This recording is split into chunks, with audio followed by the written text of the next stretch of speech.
Hey, welcome. Welcome, welcome, welcome.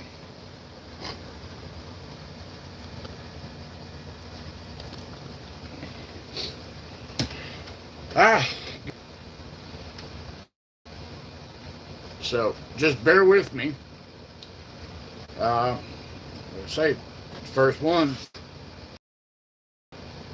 if things work out and I get used to it, we will probably do more. But we'll give it a try. Don't hurt unless you try. Yeah, see if we get a few people come in here. I know it's kind of short notice. I didn't post that I was going to make a video today, or at least a live chat. But I've been known to just do things spontaneous.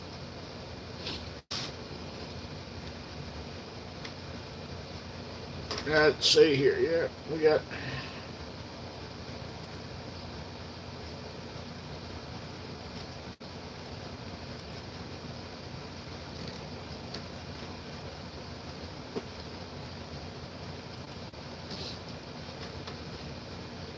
I won't get anybody to stop in.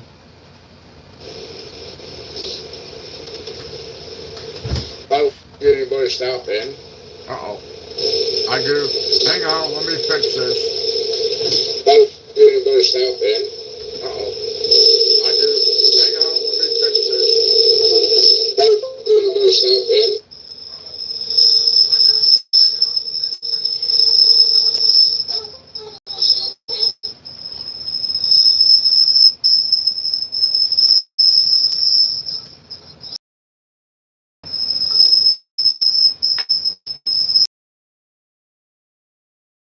Top one.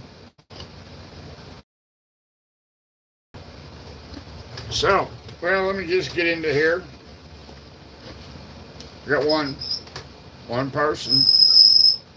Welcome. So, anyways, let's kick this off with. So, well, let me just get into here. We got one person. Welcome. Anyways, let's kick this off with. So, well, let me just get into here. We got one person. Anyways, let's get. So, well, let me just get into here. We got one person. There we go. Let's try this again. All right. Let's kick it off. Excuse me. Got one person in. Two people. Hey, that's good. So, let's see who's in here.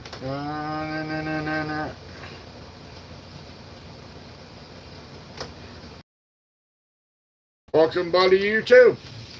Thanks for joining.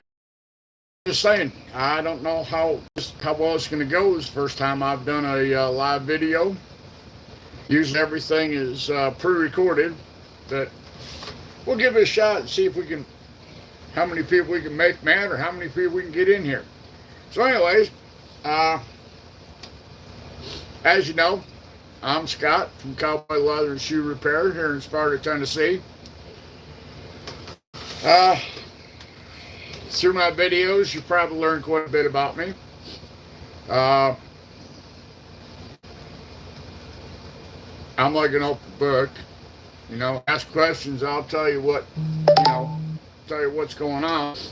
But anyways, I've been in leather crafting since 2010, 2011. I'm no expert by any means, but for a while, I tried, picking stuff up through YouTube and whatnot. So, Again, I'm not an expert, but I'm always open to newer and better ideas. I see a lot of people that are starting off, and sometimes I think they're getting a little, um, they're getting led astray by other people. And when I say that, let's just say you want to do up a project. We use a wallet, for instance, and you're going to use veg tan, which nothing wrong with that. People ask the question, hey, you know, how do you do this? What weights and stuff like that? The biggest question I see is, people go, I want to make a belt. Where do you get your leather? Well, if you want out where to get your leather from, then that's your first mistake. You can't build it if you don't know where you're going to source your products. So, candy, weaver, what do they call it? Frog spit or frog jelly or whatever. The list goes on. You got so many of them out there that pick.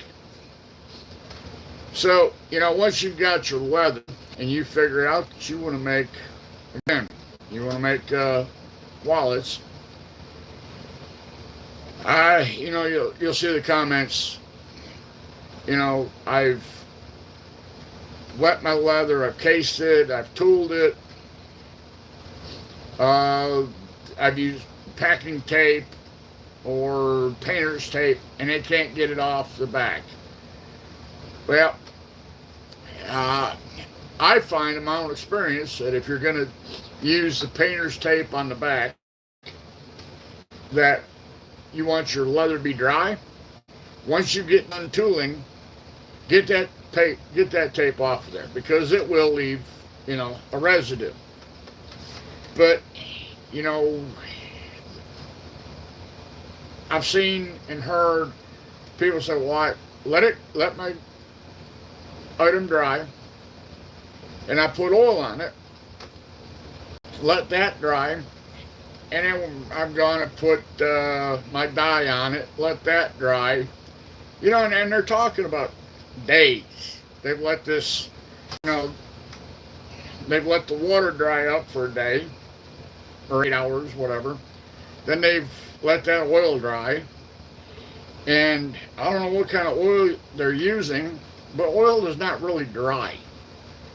It leaves a residue, and then you come back and you put your dye on it, and if you're using black,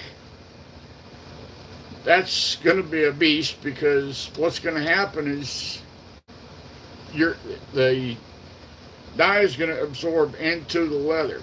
When it dries, it leaves kind of a film, or not really a film, but it kind of turns to chalk on top. It leaves a chalky, so you got to buff that out. And then they come back and they slop another coat of oil on it. Now, I've watched different YouTubers, and these are people that have been in the business for a long time. They don't oil anything before they dye it. Watch dye it. They don't put oils in there until that's put the oil in it at the end. I've seen and heard comments, that people want to build. Yeah. A vinegar mixture and stuff like that. I can't remember. He posts videos from for Weaver. Chuck Dorset, there we go. Chuck Dorset. I watch him. that man wears me out. He talks so fast, and he's just so he's like the Energizer Bunny. But anyways, I've watched him, and 90% of the time, he does not put any oil on his projects until he, almost finished. And he has done some videos about, using veg tan, dyeing it, and he's done one where, he'll put it on there, let it dry, and then rub it, show you how much and how many times you have to rub it before it really does not, lose any of its color. Me, if I'm going to make a wallet or anything, I like to use the stuff that's already come from the tannery with the oils and everything else in it,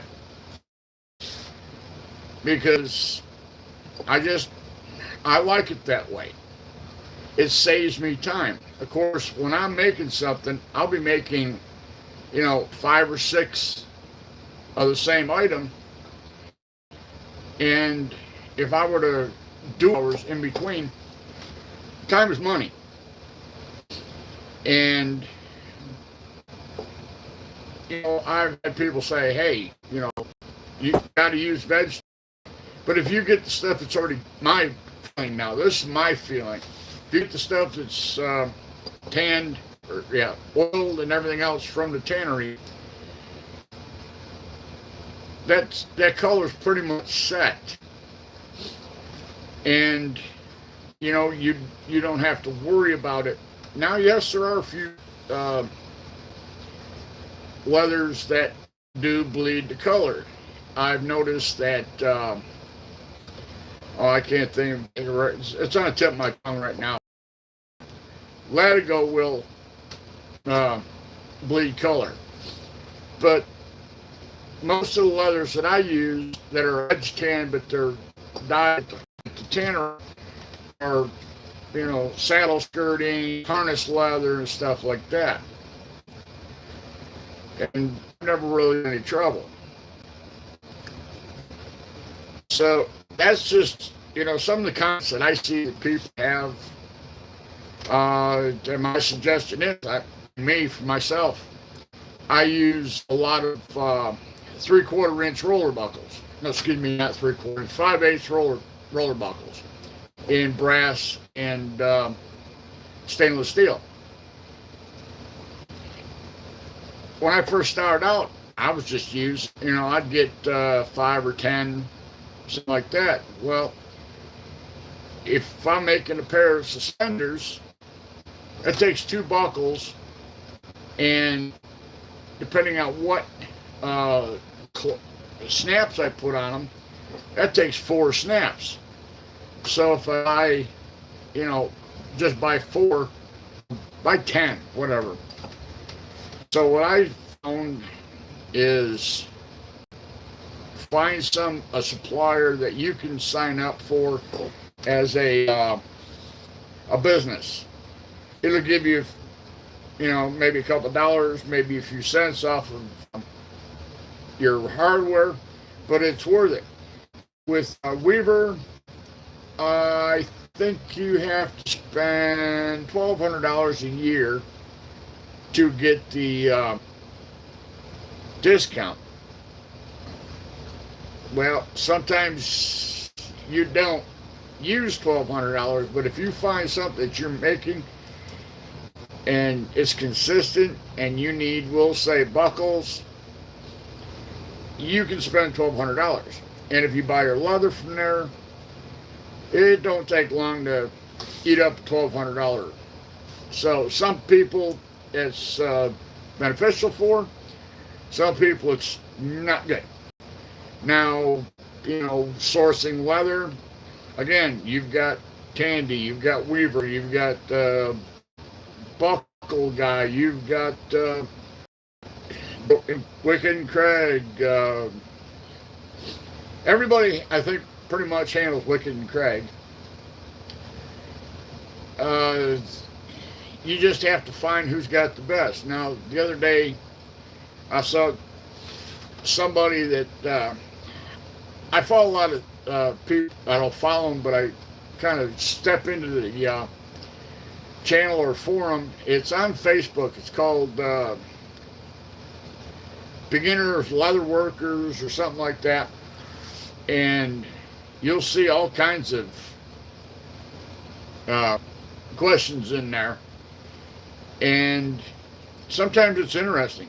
And some, people post what they've made and, ask for comments, or let me rephrase that, for helpful criticism.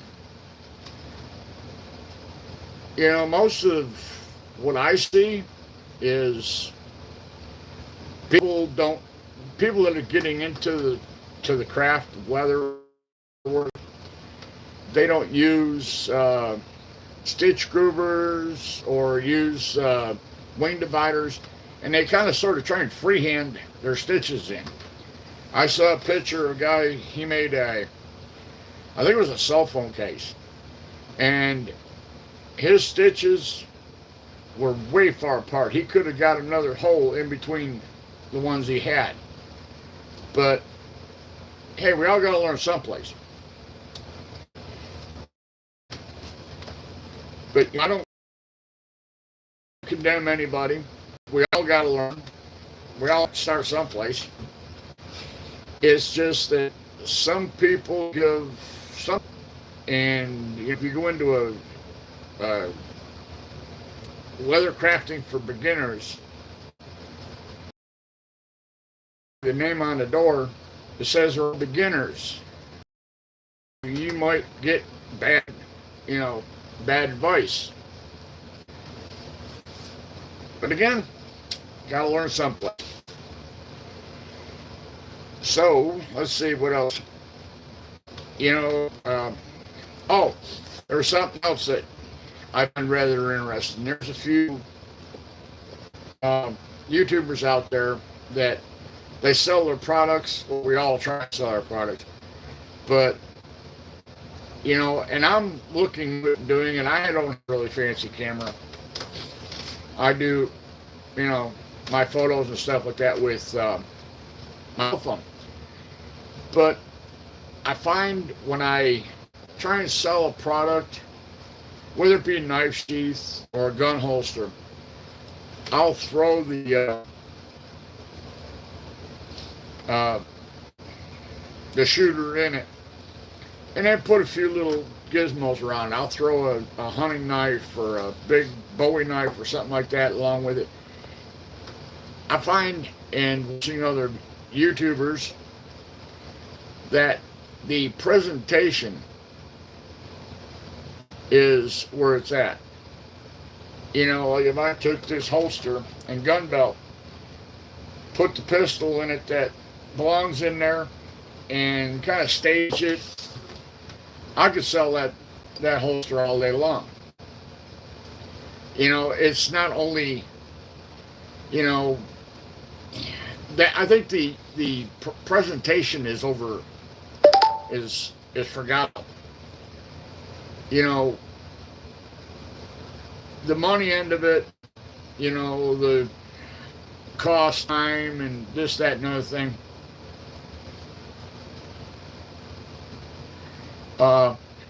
That's great. But if you take a picture of it and the picture does not look appealing, restaurants, and that burger or whatever you were ordering looks like what's on the menu, you don't find it. It looks like Bubba sat on the burger. So, it's all in the advertisement. I mean, you look at magazines or, ads. They got some buff-looking dudes and they're selling energy drinks. It's all the presentation. So you got to kind of snazzy up your leather goods if you want to sell it. It's like making a YouTube video. I look at a lot of these YouTube videos and they've got, fancy cameras, and they've got almost like a movie set. Look behind me. This is what I've got. I try and do the best I can. People are really fanatical about, editing their videos. I don't edit my videos. I've tried. Maybe I'm not that tech savvy yet. So usually if you watch one of my videos, if I cut myself, you're going to see me bleed. I'm not going to cut it out. And,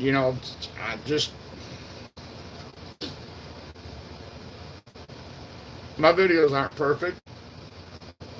Hey, this video probably won't be perfect, but I'm trying. Practice, practice, practice. Eventually you will get good. I had somebody tell me, they said,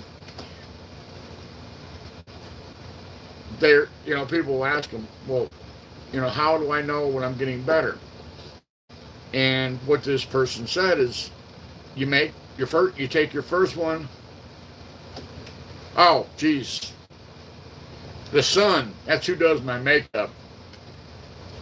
One of these days, I'll get my daughter to come in and follow me around the shop and do a video. Because then I got both hands free. I don't have to try and do something, measure pattern or this or that with a camera. Because I know, but of working on something, the next thing I know, I just kind of glance up at the camera, and I'm over here in the corner.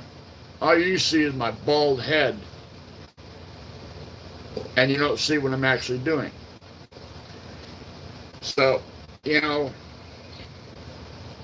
maybe I should go. Maybe when I start making some money from YouTube, but that'll probably be a long way away. But anyways,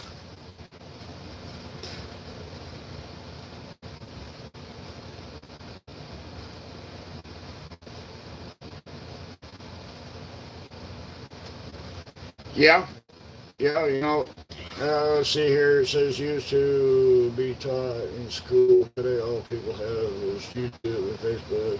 Get more people explaining what people can in the first place. Yeah. It's got to the point now where, back in the day, if you went to a leather crafter, it was like a secret cult. They wouldn't tell you anything. They tell you, that's leather. Yeah, that's dye. That's a knife. But they won't tell you nothing. Now, with YouTube and all these other things, YouTube is a wealth of knowledge. They used to be, if you wanted to find something out, you went and looked up an encyclopedia. Now you go to YouTube or Google it. If Google don't tell you and YouTube don't tell you, then it's never been done. I used to do mechanical work, back when cars were cars and, they had real engines in them you could work on. Well, I was having an issue with my car. I've got a Dodge Durango 2012. And I looked at YouTube to get some advice, and it was like, oh no, I don't want to try and do that. So I took it to a friend of mine. He goes, yeah, no problem. In, I believe it was about 2 hours, he had the problem figured out.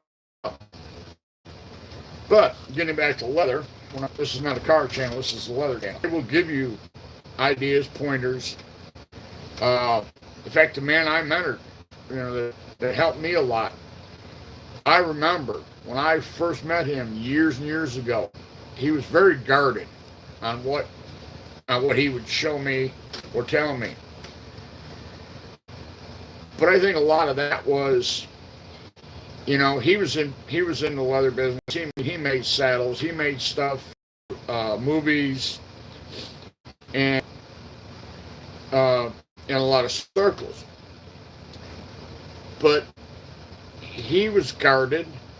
And then towards the end of his life, when I, really went down, I started, I was down there 3 or 4 times a week, watching him, helping him, because he had gotten sick and had, issues. Couldn't run a sewing machine anymore, so I'd go down there and I'd sew up stuff for him. He opened up. And I think he knew passing on, because I showed interest. And I've had people come in here in my shop and ask me questions, and I could tell that I would tell them something, and they would go, "Yeah, I know. Yeah, I know." Well, if you know, then why cotton picking blazes are you here asking me and wasting my time? I've had people come in and say, "Hey, can I help you? Can you teach me?" I'll help you. I'll teach you. If you want to learn. But if you just don't have, you have to have, I think, this is my opinion now, you have to have the drive to do this.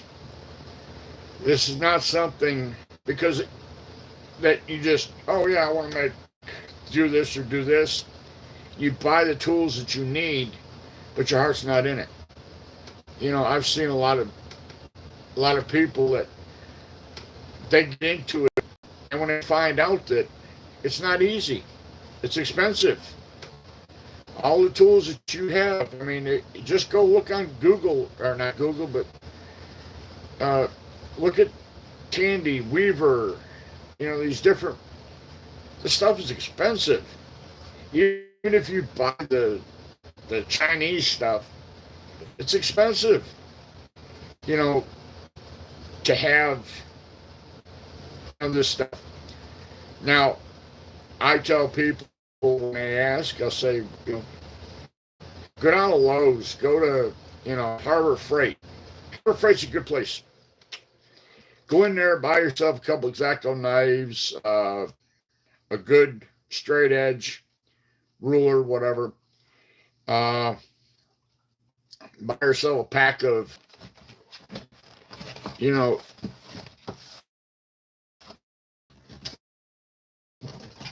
that's good pattern material. You can,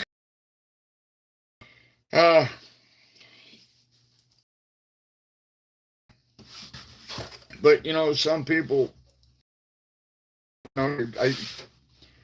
people get tired of hearing I've seen it. But I've seen people go, well, what tools do I need? And somebody will pop in there with a comment. Well, buy this machine, or buy that, or buy that. That's great if you got deep pockets.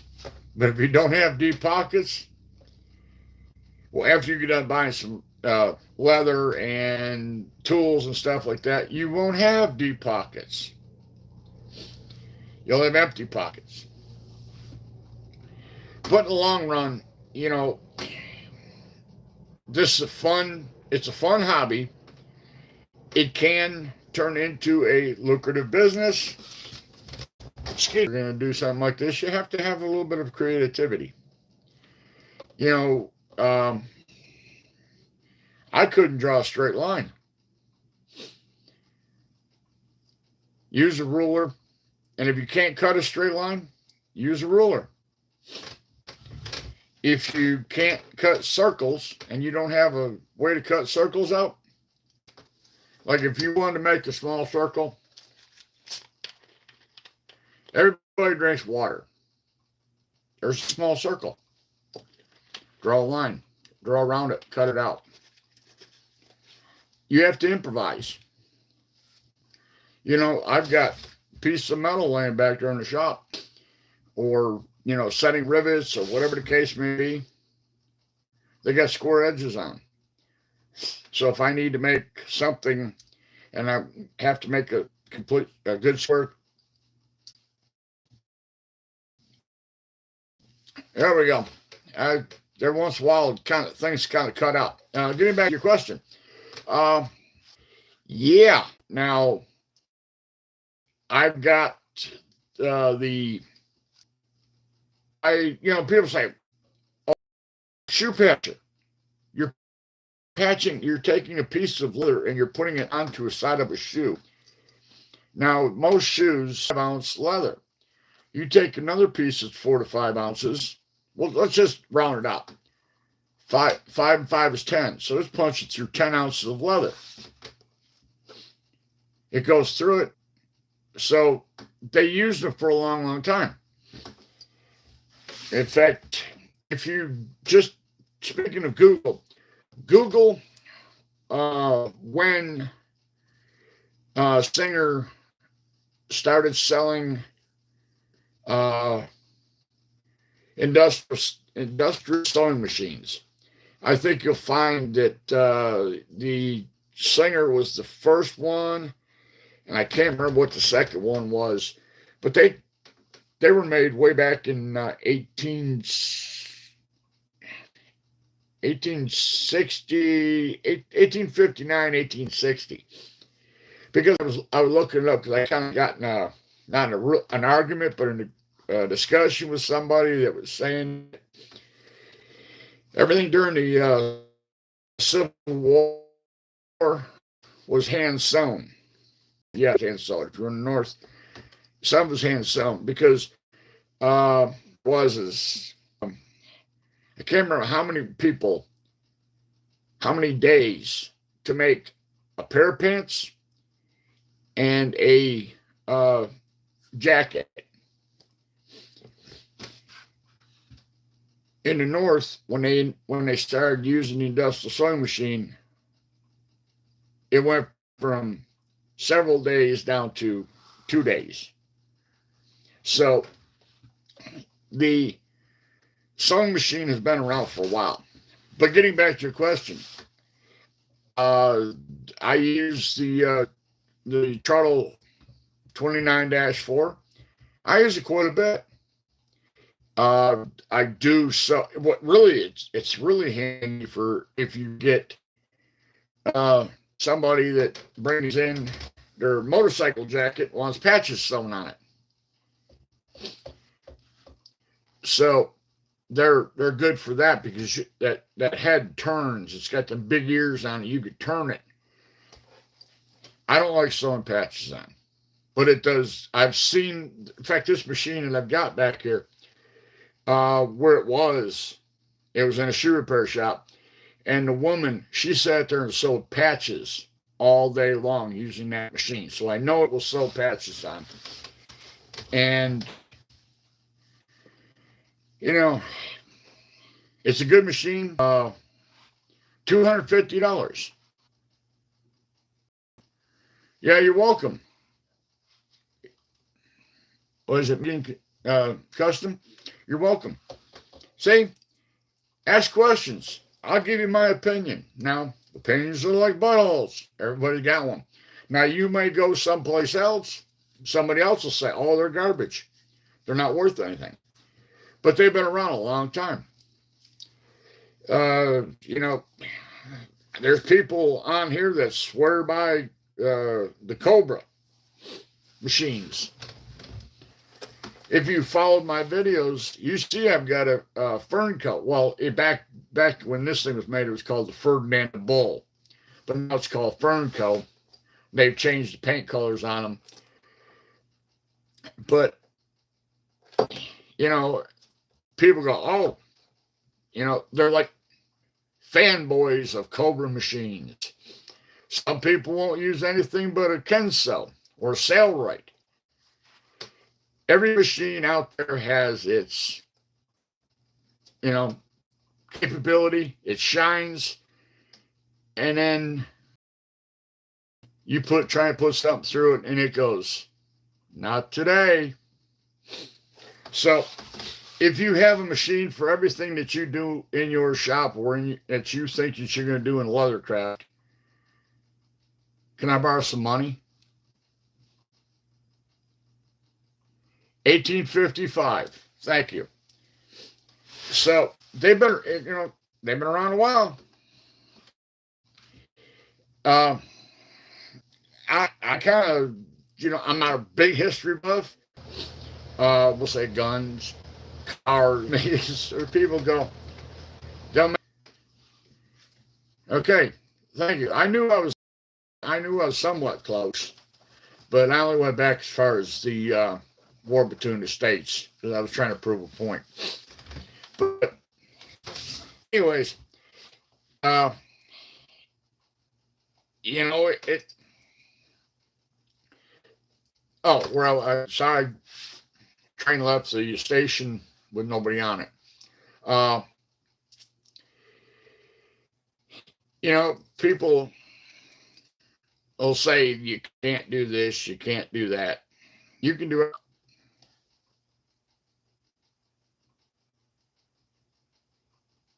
Yeah, you did. Yeah, I have too. And talk about crude. You know, there's some machines out there, and some of the machines back then were even hand crank. I think it was Adler. They were all hand crank machines, but you know everything. When you got a belt that's 60 inches long, and you got to stitch down this side and down that side. I don't know about you, but my hands go from this to this when I hand stitch, because I started out hand stitching. And trust me, to put to fill, I think it was 8 holes on a pistol holster, when it took me almost 45 minutes to an hour to stitch. You think whoever made your sewing machine for making them, because now all these cotton picking things. So if this video kind of clicks and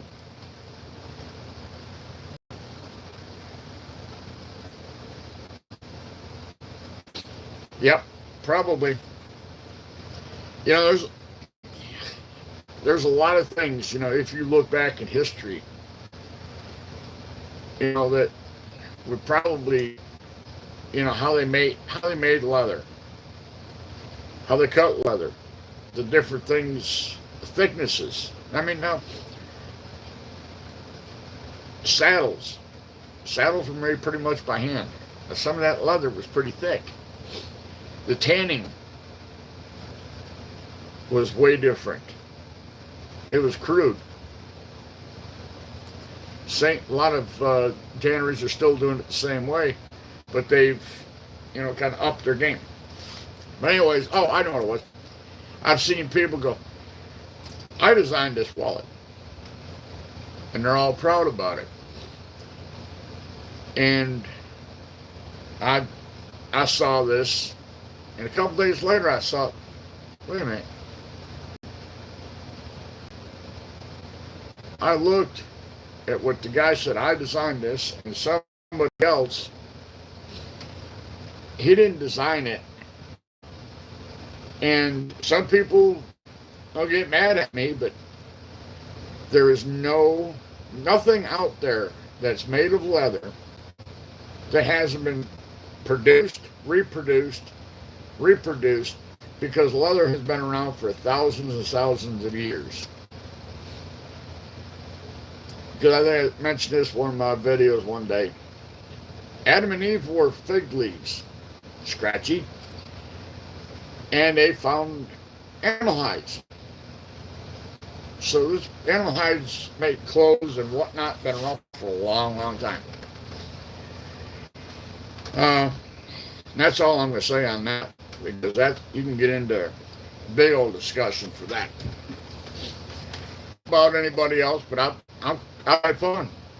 Just sit here and ramble on. Oh yeah, them too. Loincloths, whatever. That was more Tarzan. I'm just joshing. I don't know. They never did say how fancy of clothes that Adam and Eve had.